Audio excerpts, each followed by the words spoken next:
Ayan mga idol. Ayan may huli kami lobster. Ayan oh. Oh mga idol, lobster. Kaso mga nasa 4 gramos lang siguro mga idol.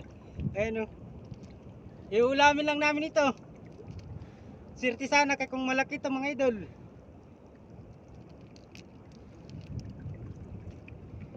Bali ang kinain isda yung kinain niya.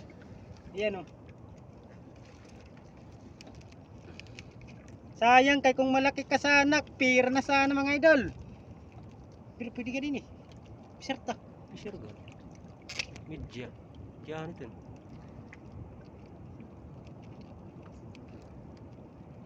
Pisar. Badok. Napali pisar ka ito sa badin. May 300. Badok oray. Badok daw ka. Ayan mga idol. Ito man. Yan, mabalot lang muna namin mga idol. Yan sayang kay kung malaki sana ganda ng kulay. Yan, balot ko lang muna mga idol para may binta namin bukas ng umaga kahit paano maka tayo ng pira. Ayan mga idol. Yan ito lang. Yan yan, lobster. Sige.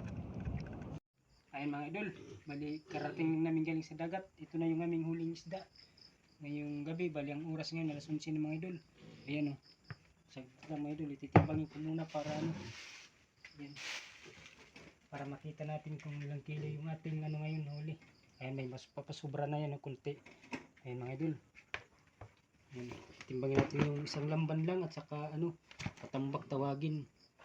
Ayan, pero halo-haloin na lang natin ito mga idol para sila lang bahala dun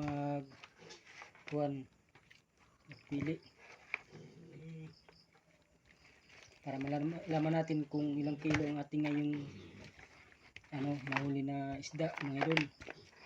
Ayan, at saka mayroon pala kami dito isang lobster pa mga idol Ayan may huli pa kami na isang lobster pero malit lang, 4 gramos lang. Ayan.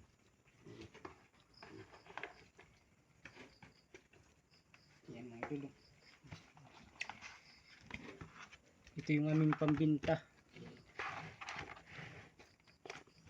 Timbangin natin para malaman natin kung ilang kilo yung ating huli ngayong gabi.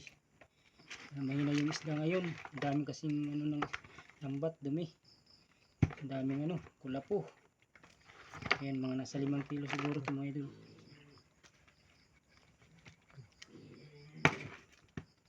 Ayan mga idol, nasa 5 kilo, 4 ata. 4 patay sa gini.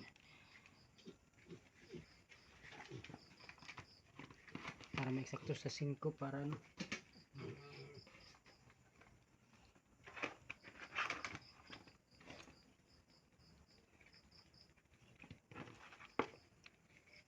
ayan mga idol, 4:30.